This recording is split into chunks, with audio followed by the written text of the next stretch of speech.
자, 이제 오늘 우리에게 주신 말씀을 함께 보시겠습니다. 히브리서 11장 1절입니다. 히브리서 11장 1절. 우리 다 같이 함께 한 목소리로 두 번 봉독하겠습니다. 시작. 믿음은 바라는 것들의 실상이요 보이지 않는 것들의 증거니. 믿음은 바라는 것들의 실상이요 보이지 않는 것들의 증거니. 아멘. 주 하나님의 무한하신 은혜와 구원하시는 복이 오늘도 사랑하는 성도 여러분 모두에 충만하게 임하시기를 주님의 이름으로 축복합니다. 아멘. 아멘. 아멘. 믿음이란 무엇인가? 성경에는 믿음은 바라는 것들의 실상이요 보이지 않는 것들의 증거니 이렇게 말씀을 하고 계십니다. 저는 이 4월 달을 맞이해서 우리가 저와 여러분이 다 믿음의 사람이 되셔서 하나님을 경험하며 또한 누리며 사셨으면 좋겠습니다. 믿음이 무엇인가? 국어사전을 찾아보았습니다. 믿음은 명사로 되어 있고요. 어떤 사실이나 사람을 믿는 마음 이렇게 쓰여 있습니다. 또한 종교적인 언어에서 믿음은 초자연적인 절대자, 창조자 및 종교 대상에 대한 신자 자신의 태도로서 두려워하고 경건히 여기며 자비, 사랑, 의뢰심을 갖는 일, 그렇게 기록되어 있습니다.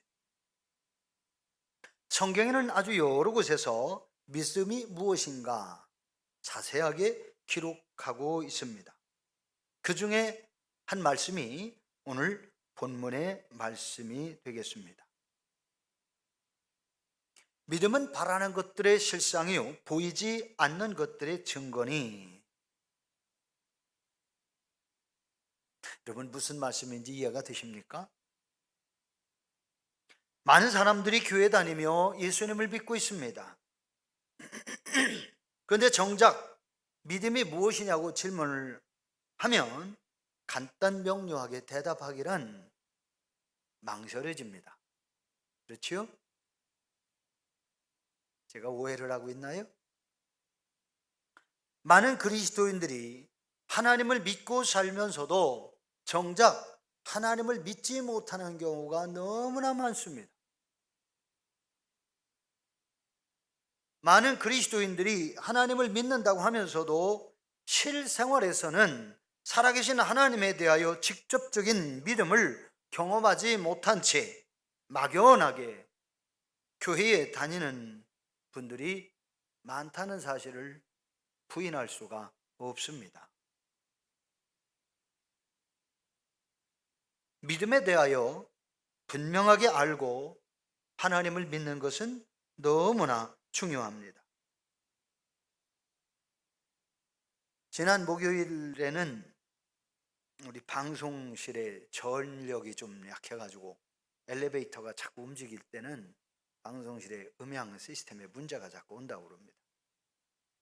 방송실에 전기를 애초에 설계할 때 전기 기사들한테 삼상 전기를 다 빼달라고 그랬는데 처음에 안 빼놔가지고 나중에 추가로 전기를 빼놓으라고는 했었어요.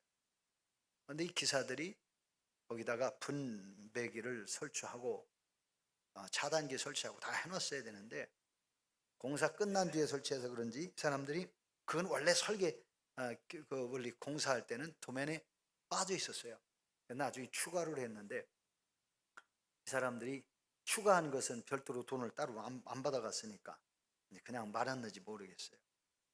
그래서 저기 2층, 3층에 배전반을 열고 그 380V로 그 차단기 전기 차단기에다가 그걸 연결을 시키고 방송실에다가 또다시 삼상 380V 차단기를 또 하나 설치하고 거기다가 20A 누전 차단기를 각각 3개를 또 설치했습니다. 그렇게 하고 거기에 콘센트 전구 돼지코라고도 부르죠. 이제 그걸 사다가 삼상전기를 따로따로 단상으로 연결을 해서 방송실에 배전을 다 해놨어요.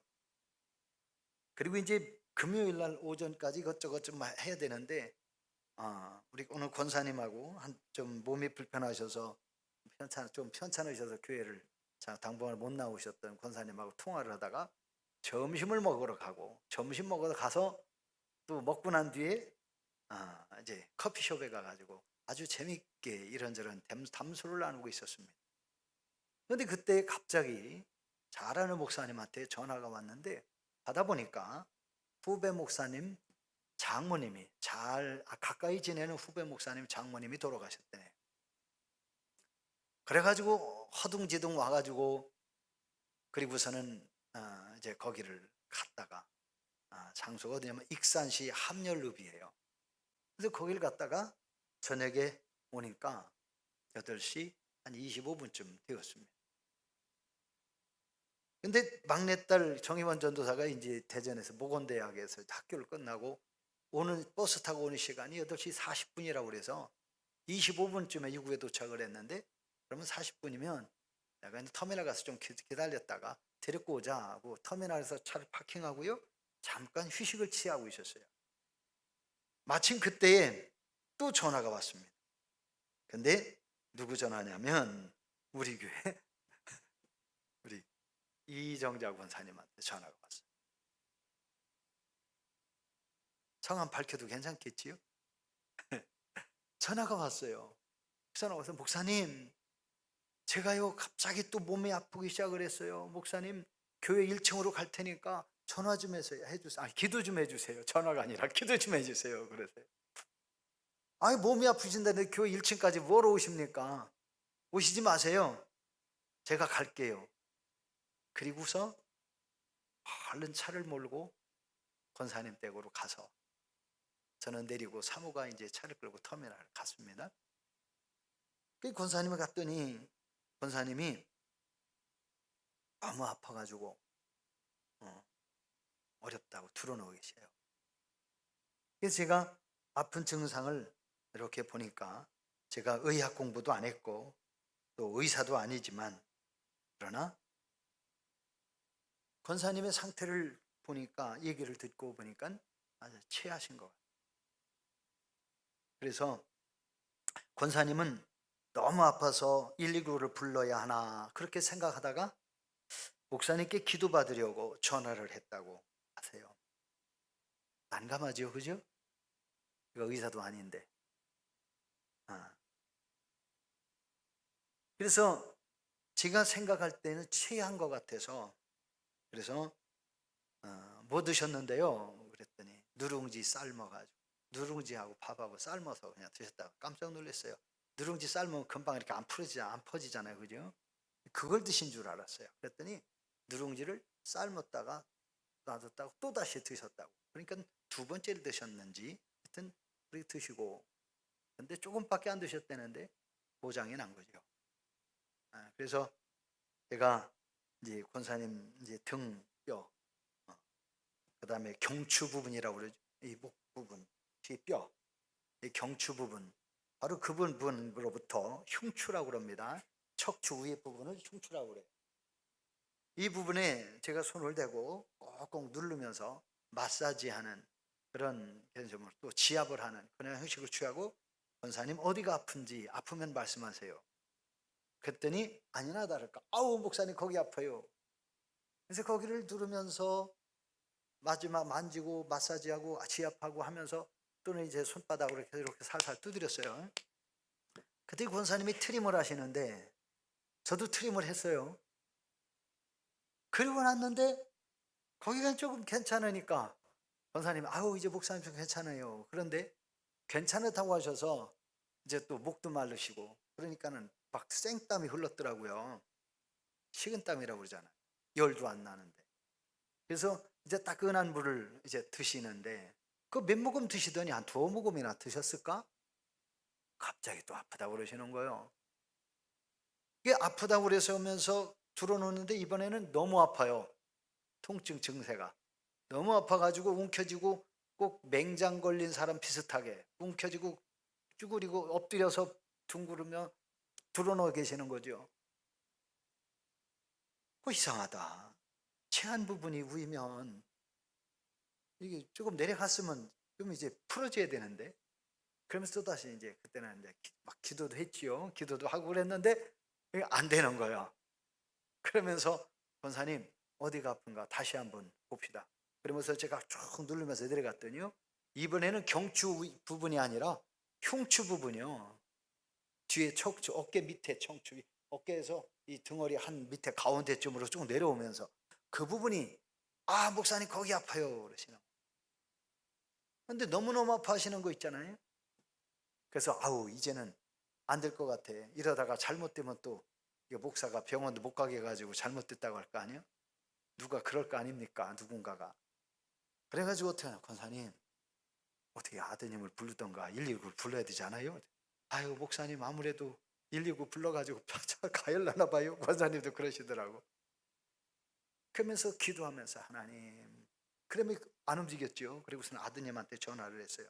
아무래도 어머니가 좀 심상치 않다. 병원에 모시고 가야 될 것 같아. 그리고 전화를 하고, 그리고 기도하면서 다시 그 아프다고 하시는 부분을 자꾸 누르고도 이거 들어먹질 않는 거예요. 그러면서 또 다시 누르고 막 이렇게 하면서 하는데, 권사님도 트림하고 저도 또 트림했어요. 그리고서는 내려가서 그랬습니다. 아드님이 왔어요. 권사님이 이제 좀 쉬는 기간인데 아들이 오니, 아 권사님 거짓말처럼 아들 보고서 엄살한 것처럼 그렇게 보고 계셨어요. 그리고 아들 오니까 이제 안 주셔. 그리고 이제는 좀 괜찮대. 그런데 아드님이 들어오자마자 뭐라고 하느냐, 엄마 아니 아프면 나한테 전화할 것이 왜 목사님한테 어렵게 왜 목사님한테 전화하세요? 이러네. 우리 권사님 뭐라고 하는지 아세요? 아유 우리 목사님한테 기도받으면 아픈 것도 낫고 그러길래 목사님한테 전화했지, 이러시는 거예요. 사랑하는 성도 여러분, 목사님한테 기도받으면 나으니까 기도받았지, 그러면서 전에도 몇 차례 아파서 기도받으니 나았었어, 이러시는 거죠.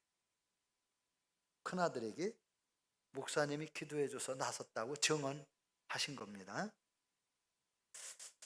권사님은 믿음으로 주의 종에게 기도를 요청하셨고, 권사님은 이 연약한 종에게 기도받기를 원하셔서 기도해 주면 하나님이 들으신다고 믿으셨는지, 어쨌든 종과 권사님이 함께 기도를 하나님께 드렸어요. 하나님께서는 권사님 치료해 주셨습니다. 어제 교회에서 이것저것 조금 하다가 아유 권사님한테 전화해야지 하고선 잊어버렸네. 그래 아이고 다시 전화해야지. 그래서 또 전화를 했더니 권사님이 누구하고 통화 중인 것 같아. 병원을 가신 건지 나선 건지 궁금해가지고요. 그래서 전화를 했더니 통화 중이시더라고. 그래서 또 조금 이따 해야지 해놓고선 이것저것 파단해서 이걸 하다가 권사님이 오시는 거예요. 목사님 웃으면서 다 나섰어요. 근데 그냥 오시는 게 아니라 손에다 한 손에는 사과 들고 한 손에는 딸기 들고, 목사님 이거 잡수세요. 이거 사려고요. 제가 마트까지 갔다 왔어요. 농협마트에 사오셨더라고.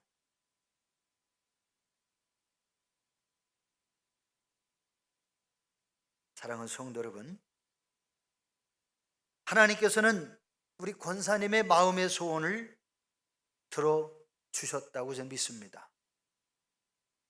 이렇게 권사님처럼 우리의 일상생활에서 하나님을 의지하고 하나님께 기도를 드리면 하나님께서 응답해 주실 것을 신뢰하며 하나님을 인정하고 사는 것이 믿음입니다.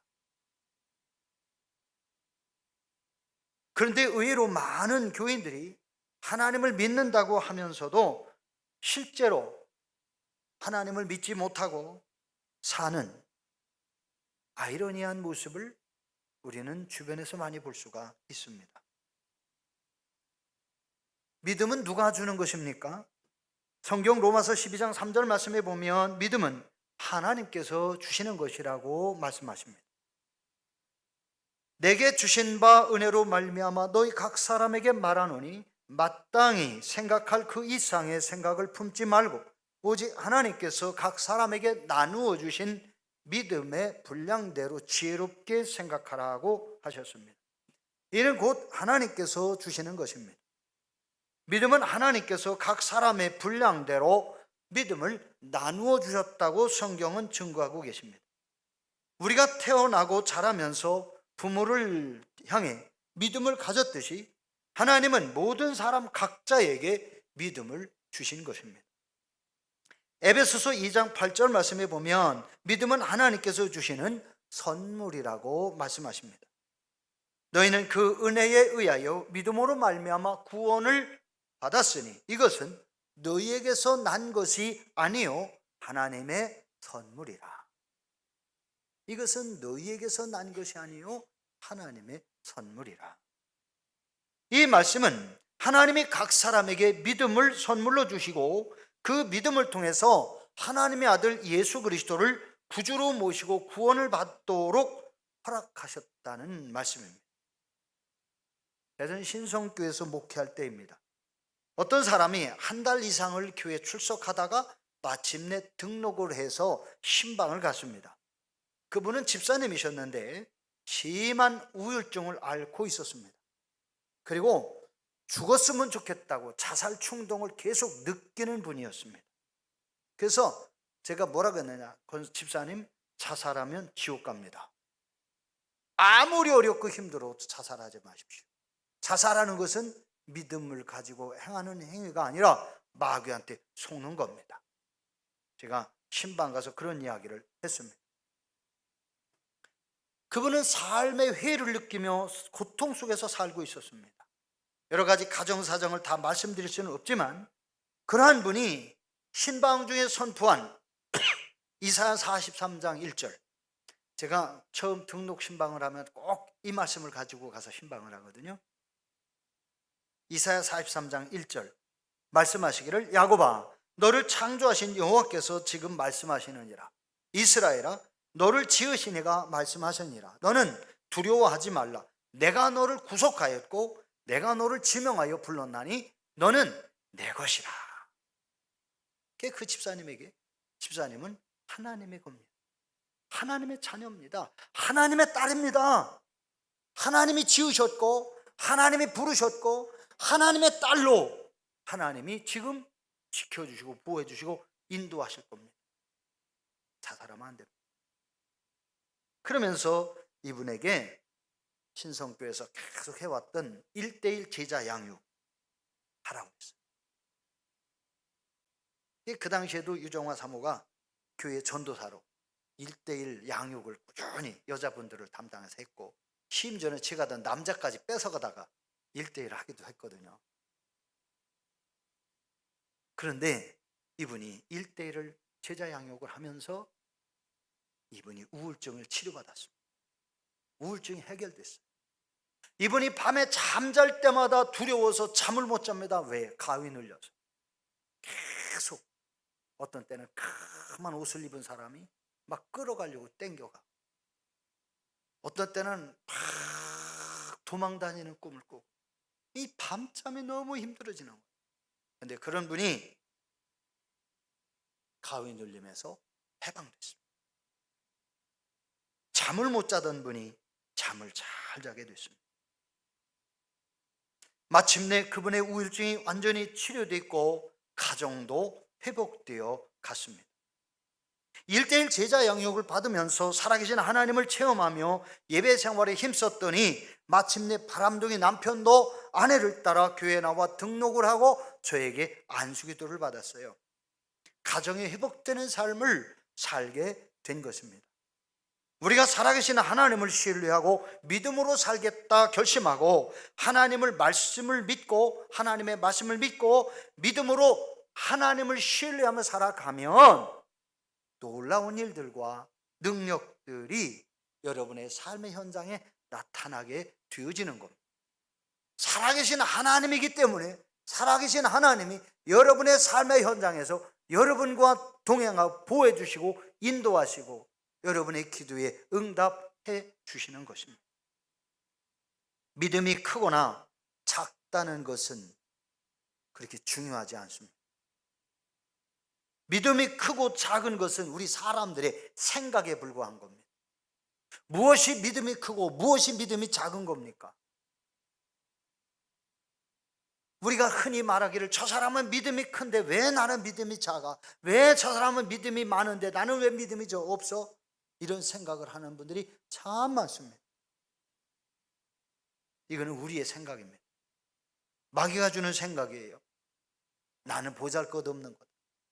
나는 믿음이 작아서 하나님이 내 기도 안 들어주시고 나의 삶에 하나님이 함께 안 하신다, 이런 생각을 하는 거예요. 잘못된 생각입니다. 예수님은 제일 작은 믿음을 겨자씨에 비교하셨습니다.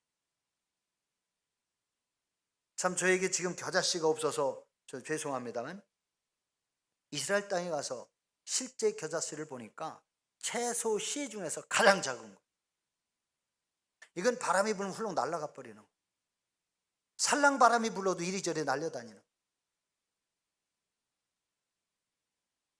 마태복음 17장 20절의 말씀에 보니까 이르시되 너희 믿음이 작은 까닭이니라. 진실로 너희에게 이르노니 만일 너희에게 믿음이 겨자씨 한 알만큼만 있어도 이 산을 명하여 여기서 저기로 옮겨지라 하면 옮겨질 것이요 또 너희가 못할 것이 없으리라. 겨자씨만한 믿음 한 알만 있어도 산을 옮겨서 바다에 넘겨진다고 그러고요, 못할 것이 없다라고 하셨어요. 그러니까 우리가 우리 믿음이 작다 없다라고 말할 게 없어요. 하나님을 믿으면 우리는 다 겨자씨보다 다 큰 믿음을 가지고 있는 것이라는 신앙을 가져야 됩니다. 겨자씨만한 아주 작은 그러한 믿음도 산을 옮기는 믿음이라고 하셨는데요, 이건 제 얘기가 아니라 예수님 말씀이에요.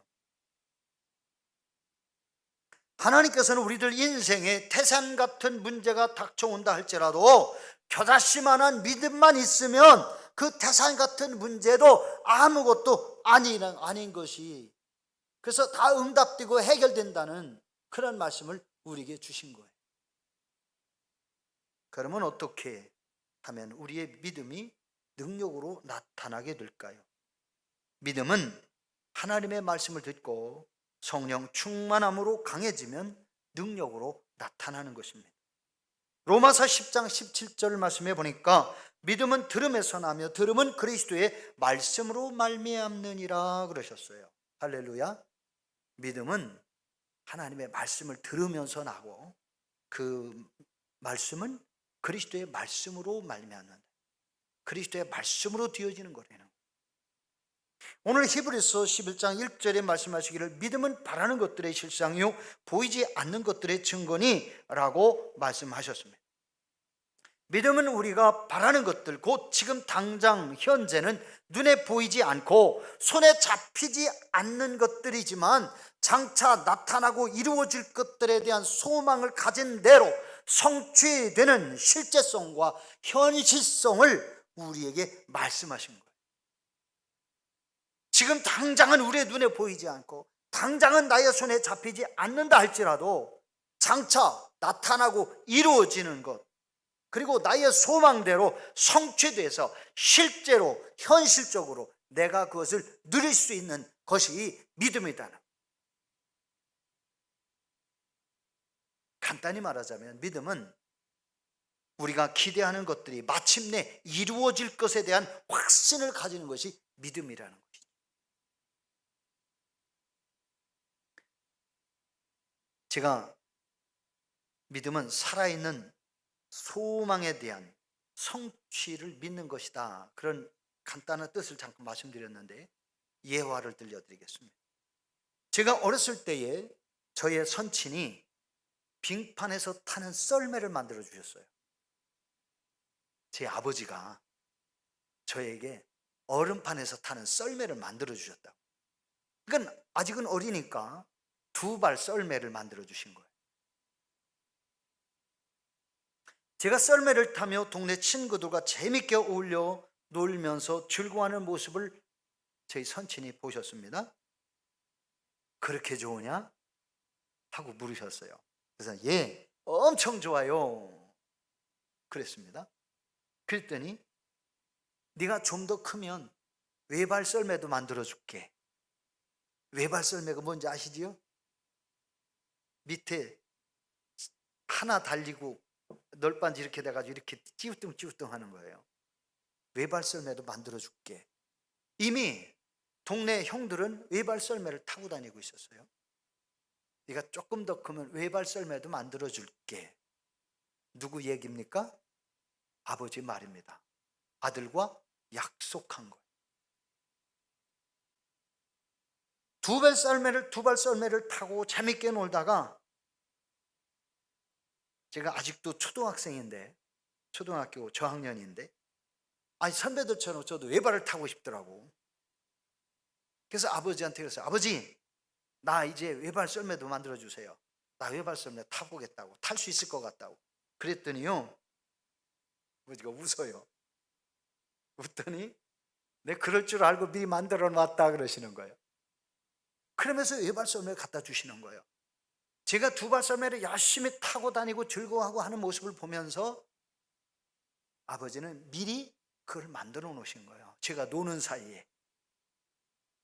전혀 외발 썰매 만드는 걸 못 봤어요. 그 꼬챙이도, 외발 썰매 꼬챙이가 작으면 못 타요.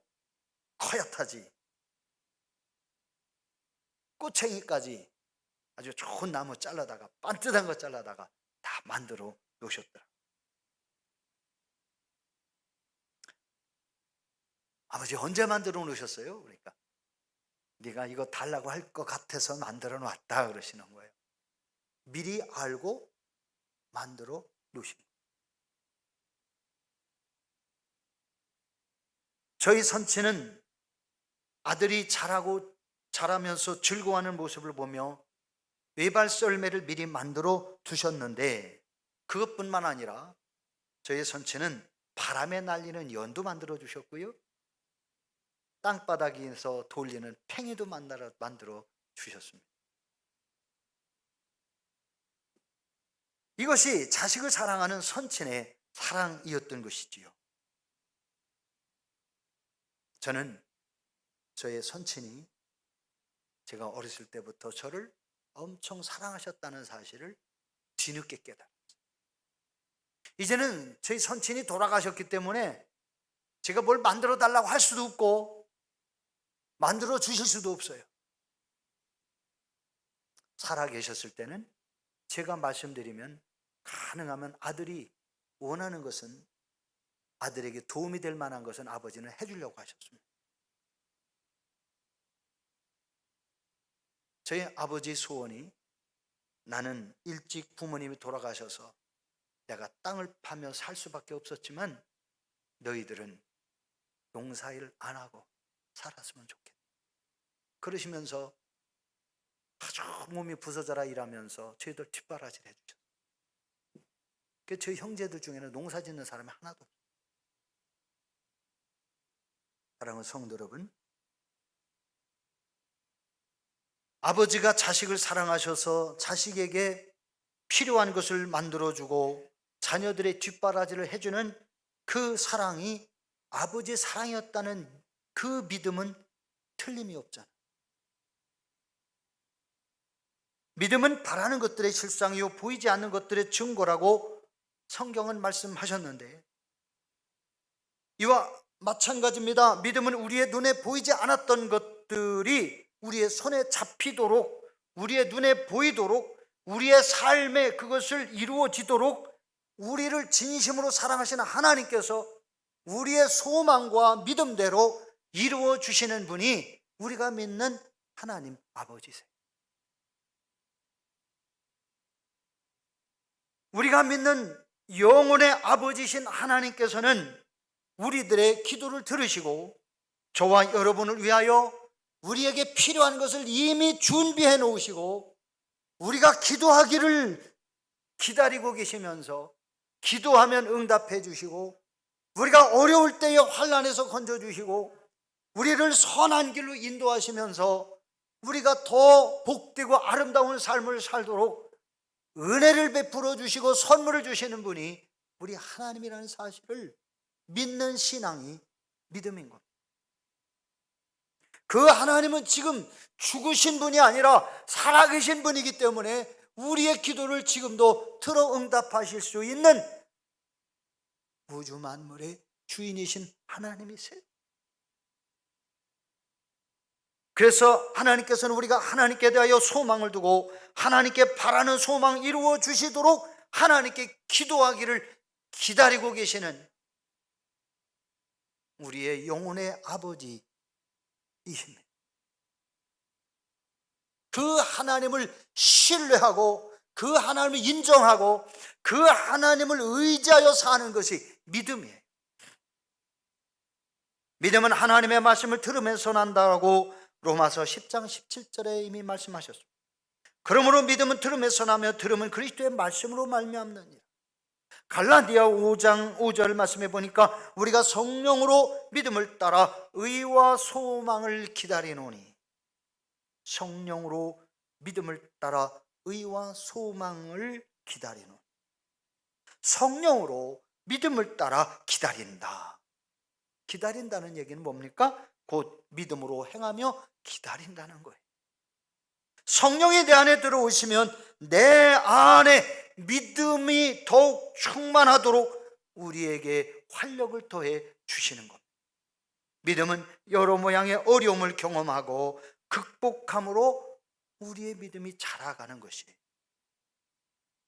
우리가 믿음으로 살겠다고 각오를 하고 어려운 역경이 다가올 때에 믿음으로 그 어려움을 꾹 참고 견디며 우리의 아버지 되신 하나님께 감사하며 그 어려운 문제들을 하나하나 이겨갈 수 있도록 힘주시고, 또 우리가 할 수 없는 것은 하나님 해결해 주시라고 기도하면 하나님 우리의 문제를 해결해 주시는 것입니다. 히브리서 10장 38절의 말씀해 보니까 나의 의인은 믿음으로 말미암아 살리라. 또 뒤로 물러가면 내 마음에 그를 기뻐하지 아니하리라 하셨습니다. 이 말씀은 어려움이 생길 때에 우리가 뒤로 도망가지 말라는 거예요. 어려움이 생기고 환난이 오고 고난이 오고 문제가 있으면 인내하면서 기도하면서 하나님을 의지하고 우리가 그것을 이겨가도록 견디고 포기하지 말고 하나님의 도우심을 구하면서 그 문제와 싸워 이기려는 거예요. 그러면 하나님께서 도와주셔서 그 문제가 해결되게 해주시기 때문에. 그래서 우리가 믿음은 소망을 가지고 인내하면서 하나님을 바라보고 전진하는 게 믿음이에요. 고난은 모든 사람들이 겪는 문제입니다. 그러나 우리들 인생에 꽃이 피고 열매 맺는 아름다운 시간이 오기 전에 반드시 비바람이 먼저 분다는 사실을 아시죠? 요즘 이제 많은 분들이 씨앗을 파종을 하시잖아요. 비가 오니까 너도 나도 막 씨앗을 파종하시더라.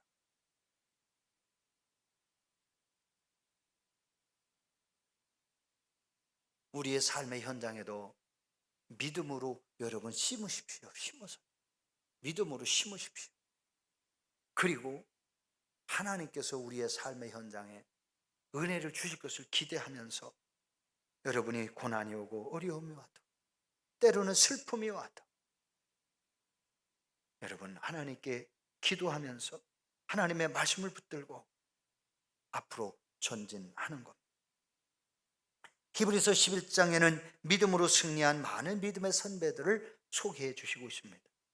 그 중에 6절에서 말씀하기를 믿음이 없이는 하나님을 기쁘시게 하지 못하나니 하나님께 나아가는 자는 반드시 그가 계신 것, 또한 그가 자기를 찾는 자들에게, 하나님은 자기를 찾는 자들에게 상 주시는 이심을 믿어야 할지. 하나님은 하나님을 찾는 사람들에게 좋은 것으로 은혜를 주세요. 사랑하는 성도 여러분,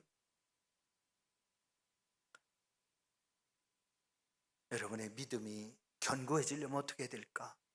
하나님의 말씀을 신뢰하십시오. 성경의 말씀을 하나님이 우리에게 주신 언약의 말씀, 약속의 말씀으로 믿으십시오.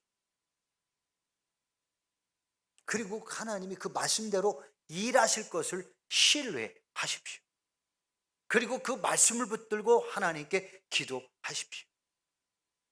제가 제 선친에게 아버지, 이제는 외발 썰매 만들어 주신다고 한 거 만들어 주세요. 나 이제 그거 타고 싶어요. 아버지가 약속하신 거잖아요. 그랬더니 아버지가 그래 알았다. 허허허 웃으면서 내가 이럴 줄 알았다 그러시면서요 꺼내다 주시는 거예요.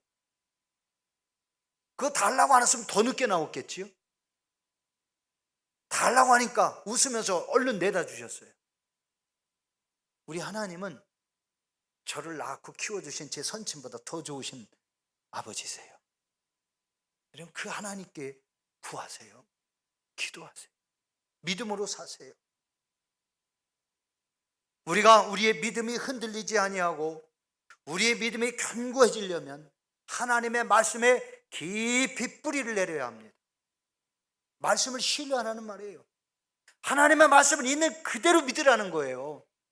어떤 거는 되고 어떤 건 안 되고 어떤 건 해주실 거고 어떤 건 안 해주실 거고 이렇게 우리가 내 생각으로 인간적으로 인간의 상식으로 경험으로 인간의 과학으로 믿어지는 것만 믿고 인정될 것만 믿고 나머지는 못 믿는 그런 사람이 되지 말라는 거예요.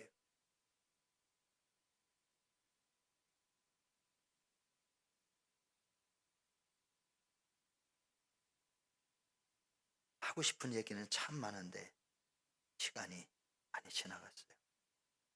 사랑하는 성도 여러분, 우리에게 겨자씨만한 믿음만 있어도 주님은 산을 옮겨갈 수 있다라고 말씀하셨어요. 그러나 우리에게 믿음이 없다면 어떤 현상이 일어날까? 의심이 생깁니다. 믿음을 무너뜨리는 것이 의심이에요. 믿음이 무너지면 의심이 가득해집니다. 의심이 충만해지는 거예요. 우리들 마음에 의심이 생기면 누가 따라다니냐? 악한 영 마귀 사탄이 따라다니는 거예요. 악한 영 마귀 사탄이 따라다니면서 의심 플러스 두려움, 불안 그 속에서 떨게 됩니다. 그러면서 이럴까 저럴까 기도도 안 돼요. 예배도 못 해요. 교회도 안 나오고 싶어요. 자꾸 교회를 떠나가고 싶고 인간적인 상식으로 방법으로 해보고 싶어요. 그런 자리에서는 하나님이 절대로 침묵하십니다. 일 안 하십니다. 만약 여러분의 마음에 의심이 생기고 또 불안과 두려움이 생기거든 그 의심과 두려움, 불안 이것을 그냥 마음에 품고 있으면 안 돼요. 여러분 그것을 내쫓아버려요. 어떻게 내쫓습니까? 주 예수님의 이름으로 명하노니 이 의심의 마음아 내게서 떠나가라. 의심의 생각들 떠나가라. 두려운 마음도 떠나가라. 두려운 생각도 떠나가라. 불안도 떠나가라. 나서는 예수님을 명하노니 내 마음, 내 생각에서 떠나갈지어다. 여러분 명령을 하세요. 그리고 뭐라고요? 하나님 나의 믿음 없는 것을 긍휼히 여기시고 도와주세요. 이게 믿음 주세요. 여러분이 그러면 여러분의 의심의 마음이 떠나가고요. 여러분에게 하나님께서 응답해 주시는 순간들이 옵니다. 응답해 주는 순간이요. 여러분이 그렇게 마음으로 믿고 입술로 명령하면 마귀도 떠나가고 생각을 가지고 떠나가요. 그래서 여러분이 평안이 오는 거지. 그러면 여러분 마음속에 이제는 의심이 떠나가면 믿음이 들어오고 확신이 생기는 거예요. 아, 틀림없이 그렇게 될 거다. 그러면 그때부터 여러분 삶의 현장에 기적이 일어나는 시편 145편 19절 말씀해 보니까 하나님은 자기를 경외하는 자들의 소원을 이루어 주시며 또 그들의 부르짖음을 들으사 구원하시리로다. 하나님은 자기를 경외하는 자들의 소원을 이루어 주시며 또 그들의 부르짖음을 들으사 구원하시리로다. 하나님은 자식된 저와 여러분의 소원을 들어주시는 하나님이십니다. 그래서 우리에게 이 소원을 이루어 주시겠다고 부르짖을 때 구원해 주시겠다고 이미 말씀으로 약속하셔서 성경에 기록을 해놔서 빼도 박도 못하게 바꿀 수도 없게 해놓으셨어요.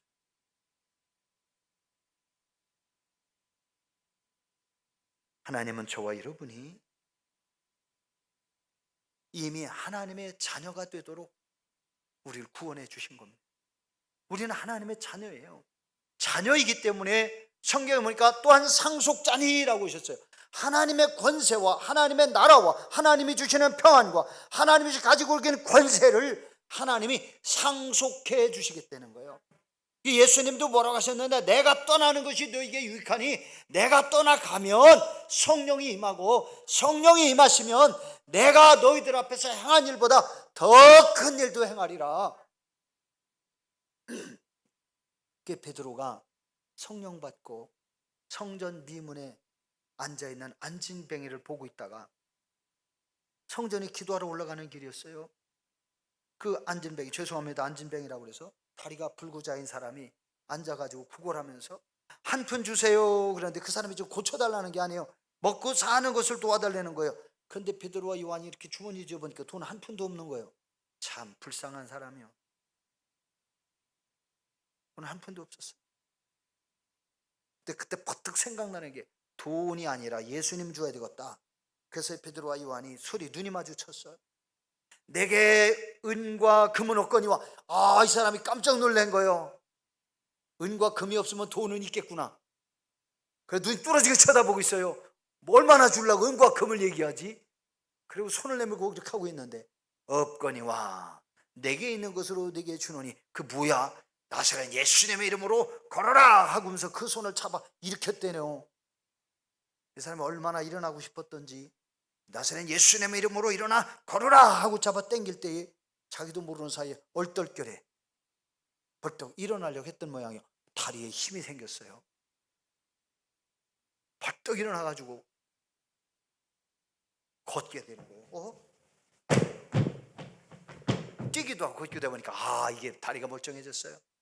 이 사람이 얼마나 성전으로 들어가고 싶었던지 뛰기도 걷기도 하면서 성전으로 뛰어들어갔어요. 왜? 아브라함의 자손이 있잖아요. 저주받은 사람이라고 놀렸잖아요. 하나님께 벌 받아가지고 불구자로 걷지도 못한다고. 근데 태어나면서부터 한 번도 못 걸어보는 사람이래. 얼마나 조롱받았겠어요. 그런데 그 사람 고침받자마자 달려간 곳이 하나님의 성전이에요. 저거 누구야? 저 밖에 있던 안진뱅이 같다. 아니야, 그거 비슷하네. 내가 올 때도 앉아 있었거든. 안진뱅이가 거기 있어. 비슷하네. 사촌인가 쌍둥이인가. 사람들이 논란이 벌어진 거예요. 그러니까 그 사람, 내가 그 사람이요? 어떻게 된 거냐? 내가 거기 앉아서 한 푼 달라고 구걸했는데 글쎄, 어떤 사람이 나사렛 예수의 이름으로 일어나 걸으라고 해서 내가 걸어왔어. 누구야? 그러니까 없어요. 베드로야 거기 없어. 나중에 보니까 베드로와 요한이 눈에 띄어 이 사람이야 라고 붙잡았단 말이죠. 그랬더니 그들이 뭐라고 했습니까? 우리가 이 사람을 건강하게 하고 걷게 한 것이 이상하게 보이느냐? 너희가 십자가에 죽였던 나사렛 예수의 이름으로 이 사람이 건강하게 되었느니라. 사랑하는 성도 여러분, 예수 그리스도의 이름으로 건강하게 됐어요. 베드로 요한이 태어나면서부터 걸어보지 못한 사람, 예수님이 아마 그 지역을 지나갈 때도 이 사람을 고쳐달라고 안 해가지고 못 고침을 받은 것 같아. 그런데 베드로 요한이 고쳤거든. 우리 성도님들, 저와 여러분이 하나님을 인정하고 예수 그리스도가 나의 죄를 위하여 십자가에서 나의 모든 죄를 용서하셨음을 믿고요, 내가 하나님의 자녀 되었고 이제는 하나님의 자녀 되었기 때문에 하나님께 예수님의 이름으로 무엇이든지 구하면 주께서 이루어 주신다고 하신 약속의 말씀이 성취된다고 하는 이 사실을 가지고 우리가 죄를 지려고 정욕을 가지고 탐심을 가지고 기도하면 안 들어주시지만, 우리가 하나님의 은혜 가운데 살기 위해서, 하나님 앞에 아름다운 신앙의 모습으로 헌신하기 위해서, 하나님 나라와 복음을 위해서 우리가 기도하면 하나님이 이루어준다는 사실을 여러분 믿으시기를 주의 이름으로 축복합니다. 여러분의 삶의 현장에 우리 하나님은 살아계시고 저와 여러분 우리 속에 주님이 동행하십니다. 성경 이사야 41장 10절로 13절 말씀해 보니까 두려워하지 말라, 내가 너와 함께함이라. 놀라지 말라, 나는 네 하나님이 됨이라. 내가 너를 굳세게 하리라. 참으로 너를 도와주리라. 참으로 의로운 오른손으로, 의로운 나의 의로운 오른손으로 너를 붙들리라. 나 여호와 너희 하나님이 네 오른손을 붙들고 네게 이르기를 두려워하지 말라. 내가 너를 도우리라 할 것임이라. 하나님의 약속의 말씀입니다. 하나님은 우리 각 사람에게 믿음의 분량을 주셨습니다. 믿음대로, 분량대로 믿음을 주셨어요. 여러분은 믿음의 사람입니다. 자, 여러분 옆에 있는 분과 인사하십시다. 당신은 믿음의 사람입니다. 당신은 하나님이 주신 믿음을 사용해야 합니다. 당신은 하나님의 말씀을 읽고 하나님의 말씀을 신뢰하고 하나님을 믿음으로 살 때에 당신의 믿음이 하나님의 능력을 불러옵니다. 할렐루야. 여러분 모두가 믿음의 꿈을 가지고 살아계신 하나님과 동행하면서 하나님이 여러분과 동행하시고 문제를 해결하시고 은혜 주시고 복 주시는 살아계신 하나님의 힘을 믿고요, 믿음으로 날마다 승리하는 저와 여러분들 되시기를 주의 이름으로 축복합니다. 기도하십시오. 오늘 말씀 붙들고 주여, 우리가 이 땅에 살아가면서 하나님을 믿는다 하면서 믿음 없이 살아왔던 죄를 용서해 주시고, 하나님의 말씀이 많은 것에 믿음의 증거들이 기록되어 있지만 그 말씀대로 이루어질 것을 믿지 못했던 나의 죄를 용서하시고 불신앙을 용서해 주시고, 이제부터는 하나님의 말씀을 믿고 살아계신 하나님이 나의 기도를 들으시고 나의 삶의 현장에 동행하시고 나의 문제를 해결하시고 은혜와 복이 되도록 하나님께서 나와 함께 하시는 것을 믿게 해주시고, 이제는 믿음으로 하나님을 영화롭게 하며 사는 하나님의 자녀로 살게 해 주옵소서. 우리 다 같이 주여 한번 부르고 한 2분만 통성으로 기도하겠습니다. 주여, 할렐루야. 아버지 하나님 감사합니다. 오늘도 주님께서 저희들과 함께 하시고 인도하여 주시어서 저희들이 은혜로 살고 믿음으로 살게 하시고 하나님 나라의 소망을 두게 하시고, 이제는 하나님이 살아계신 하나님, 우주 만물을 창조하신 하나님, 그 하나님의 나의 죄를 용서하시고 예수님의 십자가의 보혈로 구속하셔서 하나님의 자녀 삼으셨고, 이제는 하나님의 나의 영혼의 아버지시고 이제 나를 위하여 모든 선한 것을 계획하시고 나에게 은혜와 복으로 계획하시고 예비하시고, 하나님이 택하신 자녀들을, 하나님 앞에 기도하는 자녀들을 위하여 문제 해결하시고 복을 주시는 것을 믿게 하시고, 이제는 우리가 어디에서 무엇을 하든지 항상 주님과 동행하는, 하나님과 동행하며 사는 복된 하나님의 자녀로 살아가게 하옵소서. 믿음으로 살게 하여 주옵소서. 하나님이 주시는 진정한 은혜와 복을 누리게 하여 주시옵소서. 주께서 저희들의 믿음을 통하여 하나님 나라를 확장하고 하나님의 뜻이 성취되게 하시고 저희들의 믿음을 통하여 하나님의 영광이 나타나도록 주여 주의 백성들을 사용하여 주시옵소서. 그리고 주 예수 그리스도의 이름으로 기도 올리옵나이다. 아멘. 아버지 감사합니다. 저희들에게 각자에게 맞는 분량의 믿음을 주시오니 감사합니다. 이 믿음을 활용하면 더 큰 믿음을 주시고 더 큰 믿음으로 우리가 상상할 수 없는 놀라운 일도 일어난다는 사실을 다시 한번 깨달았습니다.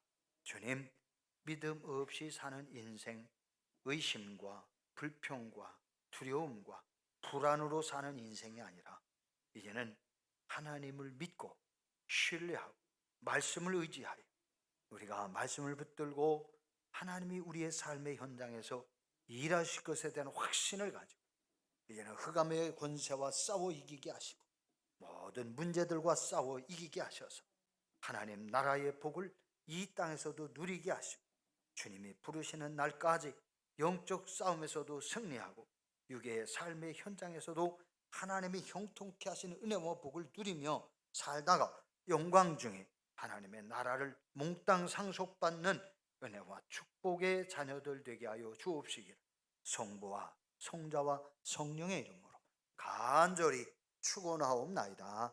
아멘.